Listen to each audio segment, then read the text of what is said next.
This podcast is going to discuss the different psychological theories that are important in human behavior and the social environment, and also feature pretty prominently in the chapter that you have read during this module.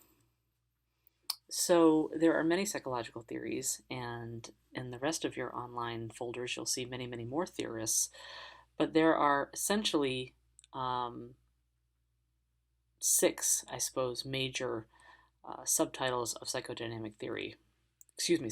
theories. One would be psychodynamic, one would be psychosocial, behavioral theory, social learning theory, and cognitive development.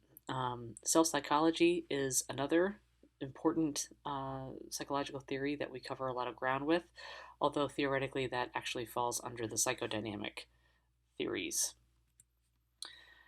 So, one of the prominent psychodynamic theorists is Sigmund Freud, and he has been a very lasting theorist in psychodynamic theory.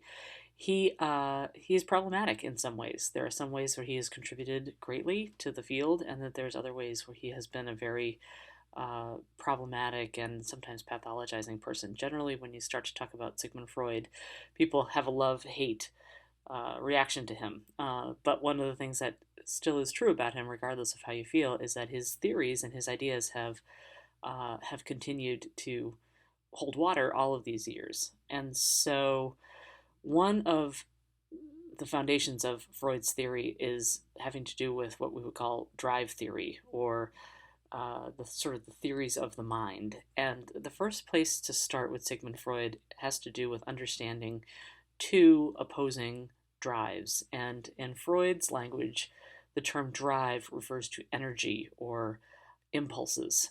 And one he would call libido, which is pleasure seeking, and the other drive would be an aggressive drive. But one of the things to point out about the libidinal drive, or the drive that's labeled libido, is that that often has a sexual connotation. In our contemporary language, when we refer to libido, we refer to sexual interests. But when Freud is talking about that, he's actually not talking about only sexual interest. He's talking about pleasurable interests, things that make us happy, things that make us feel content. And that can be a nice cup of hot chocolate on a cold day, or that can be uh, being in nature, or that can be being in the context of friends that you care about. It doesn't necessarily have to be entirely sexuality driven. So, one of the things that Freud wants to talk about is the idea that there are three parts of the mind: the id, the superego, and the ego, and that these parts of the mind filter and manage the different drives, either the libidinal drive towards pleasure or the aggressive drive towards hostility or destruction. And so, if you remember back from taking Psychology 101, you probably covered this concept of the id. And this is the part of your mind that is impulsive and really is just wanting whatever it wants when it wants it. It's not necessarily rational, it's not necessarily um, it makes sense, and it's not necessarily always good for you either, but that it operates on bringing pleasure to the person at all times, at all costs. This is counteracted by what Freud called the superego. You might call this sort of the internalized parent.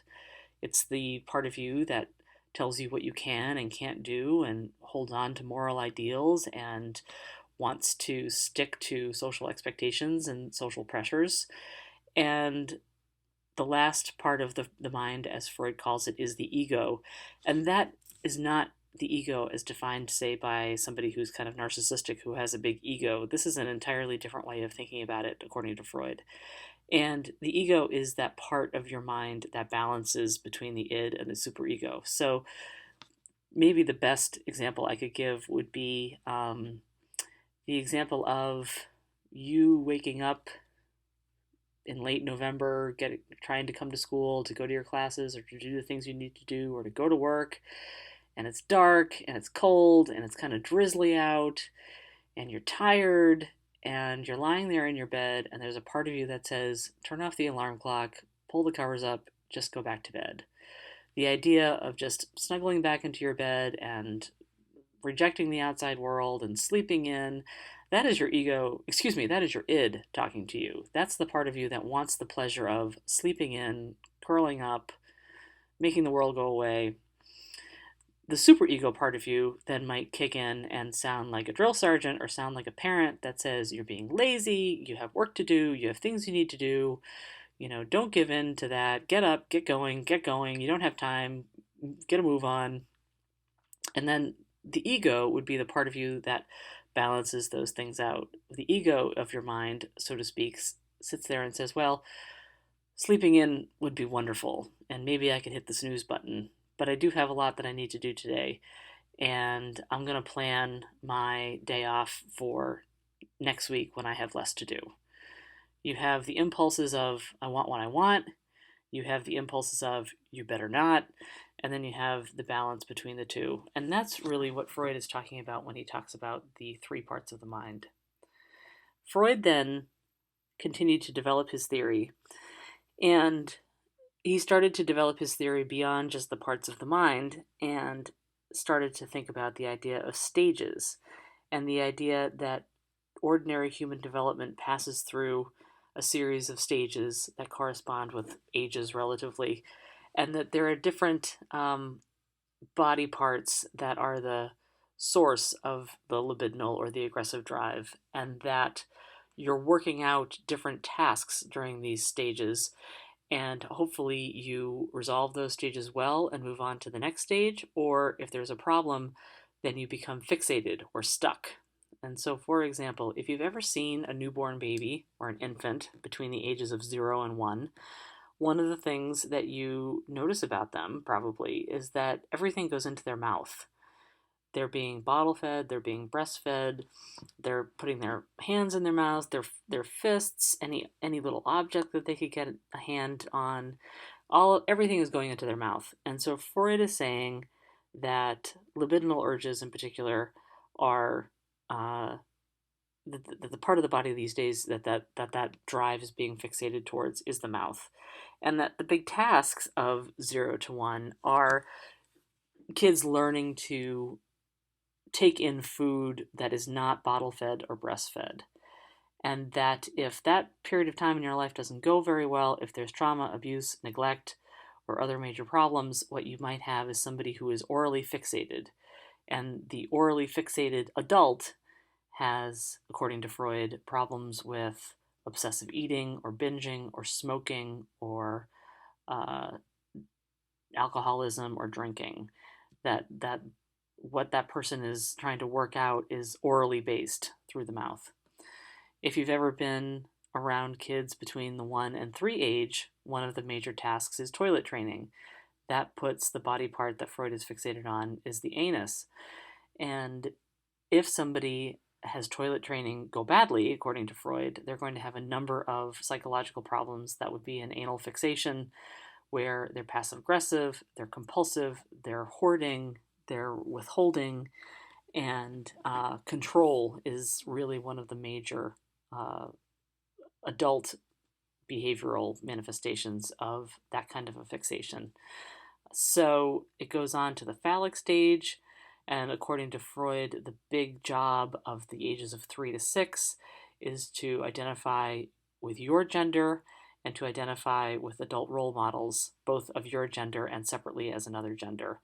And that if somebody cannot manage that, then they become, in adulthood, after the ages of 3 to 6, narcissistic and arrogant and flamboyant.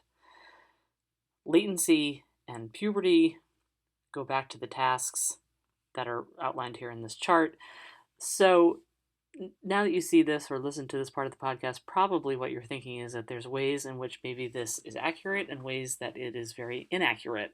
And certainly as science and psychology have moved on since Freud's era, there's a lot of new light being shed on things like addictions or things like personality and narcissism. But Freud does offer some ways of thinking about that might be valuable, although I have to say that it's not the end-all be-all of psychological theories. So there are other psychodynamic theories besides Freud: ego psychology, self-psychology, object relations, attachment theory, trauma theory. We're going to come back to trauma theory at a later date because that's a major, major contemporary theory. But really, all of these other psychodynamic approaches really refer to when people are young, the quality of their caregiving, the quality of their relationships with parents and caregivers and siblings and those closest to them really set the stage for adult health or adult illness, mental illness. And that if you, on some level, believe that one's adult self is heavily influenced by what happened when they were a child, then really what you're saying is that you support some of the major tenets of psychodynamic theory. And that's why psychodynamic theory is a major theory in social work, because besides Freud, there are many, many other psychodynamic theorists, and a lot of them have some really good stuff to offer the field. But they all have in common the idea that what happens in childhood is enormously forming in what becomes adulthood. A different theorist that we believe a lot in social work is Erikson. And what Erikson is saying is that there are stages of development from birth to the end of life that people go through, and that there are both social and cultural expectations to this theory, not just individual psychological development. And that each of these stages has physical, emotional, and cognitive tasks to master in order to adapt to the environment. And so you see these things here. One of the things, because infants are so tremendously vulnerable and helpless, is that if they have caring, attuned, nurturing, early relationships with parents and caregivers, they learn to trust that their needs will be met, and they learn to trust that even as very vulnerable little beings, people will look out for them and care for them. And so you can see Erikson's 8 stages here on this slide, and you can see that at each stage of life, we are grappling with both social and psychological tasks. If you think about traditionally aged college students, one of the things that people are struggling with at that point is how to form adult intimate relationships. And that is not only romantic relationships, but that is also complex and complicated friendships as well. How do you renegotiate your closeness and your relationships with, say, parents? You're no longer a child or an adolescent, you're now an adult. That means that the relationship is changing. And so many of you who might fall into that category of young adulthood might look at Erikson's 6th stage and say, yeah, that really does describe me. If that stage doesn't necessarily go very well, what you have sometimes is people feeling really isolated, people feeling like they don't have the helpful, deep, and connected relationships that they want to have. But certainly we're highlighting Erikson's stages because they do seem applicable to social work and human development theory across the lifespan. And not to say that there isn't critique of that, but I think it's easier to see the connection of Erikson in real life than, say, sometimes Freud. So behavioral theory is an entirely different kind of psychological theory. And what that essentially means is if you're a real behavioralist, you don't really give a lot of stock in early childhood experiences. Behavioral theory really focuses on what's going on in the here and now environment to shape behavior. And so, the classic experience would be that if you're driving your car and you're speeding and you get a speeding ticket, that might lead you to be more cautious about speeding in the future. Therefore, that negative consequence has shaped your behavior and changed your behavior. And so, one of the things, the major point about behavioral theory is that people are changing their behavior based on stimuli, either based on positive reinforcement or negative reinforcement or punishment. And this goes on to sort of further describe human development, which is that in classical conditioning, a previous neutral stimuli now elicits a response. And so I think the classic example is the kind of well-known experiment where every time you feed the dog, you ring a bell. And so you put the dog's food down on the bowl, the dog comes over and eats the food. As the dog is eating the food, you ring a bell. So the previously neutral stimuli of ringing a bell now to the dog is completely linked to the experience of getting food. And so after you do that enough times and you strengthen that linkage between those two stimuli, the next thing that happens is that if you ring a bell, the dog is going to run over to the food bowl and expect to be fed, because those two things now mean something in relationship to each other. There's a response that gets elicited that way. Operant conditioning is more complicated, and that's when someone's behavior is controlled by the positive or negative consequences that they experience as a result of their behavior. So, for example, if you are late to school most days, 5 minutes or so, and your professor doesn't say anything about it, or if your professor is late, him or herself, that is in some ways a reinforcement that it's not a big deal to be late. If you receive the punishment of, I'm going to dock 5 points onto your final grade for every day that you're late, that might shape your behavior. Negative reinforcement is different from punishment in that if you don't respond to something negatively, it continues. So, for example, if I don't have a response at all to the person that walks in late, if I don't say anything to them about it, if I don't criticize them for it, if I don't dock their pay or dock their grade, if I just ignore it, then someone will keep doing it. It's the absence of negativity. It's the absence of a punishment that makes someone think they continue to do a behavior, so to speak. The term extinction means that essentially if you completely ignore a behavior that somebody is exhibiting, they will eventually give up because their behavior is trying to get a response from you, and that if you do not respond in any way and do not allow anybody to have any kind of attention for their behavior, they will eventually stop doing that behavior. So these are the parts of operant conditioning, and essentially that's learning. It's learning how to act through the presence or absence of consequences.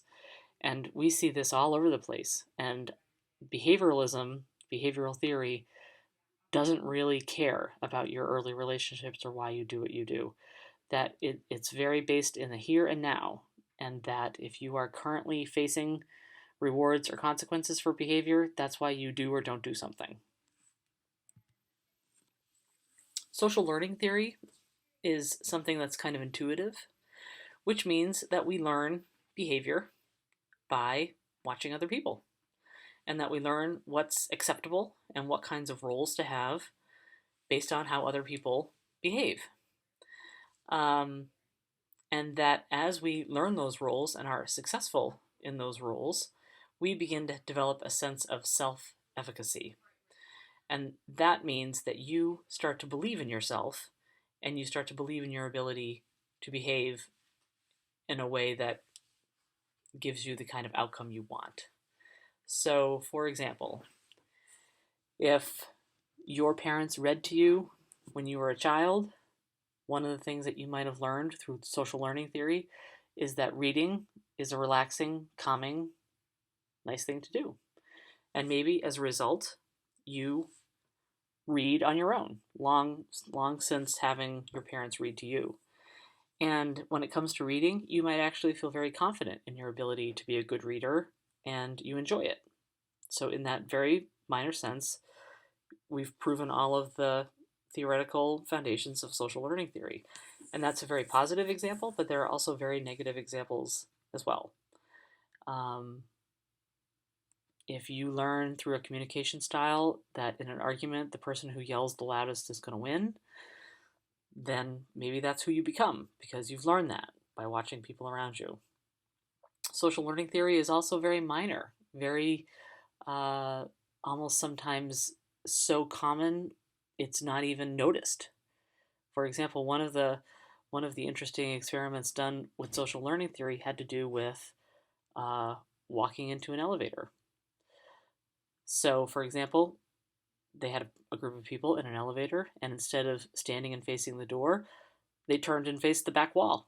They didn't turn around and face front. So the elevator comes up, stops at the next floor, the door opens, This totally unsuspecting person walks into the elevator and sees that everybody has turned to face the back and not the front. What does that person do? They turn and face the back. They have learned through observation and sort of group social pressure the right way to stand in an elevator. And they do it, although it feels different to them.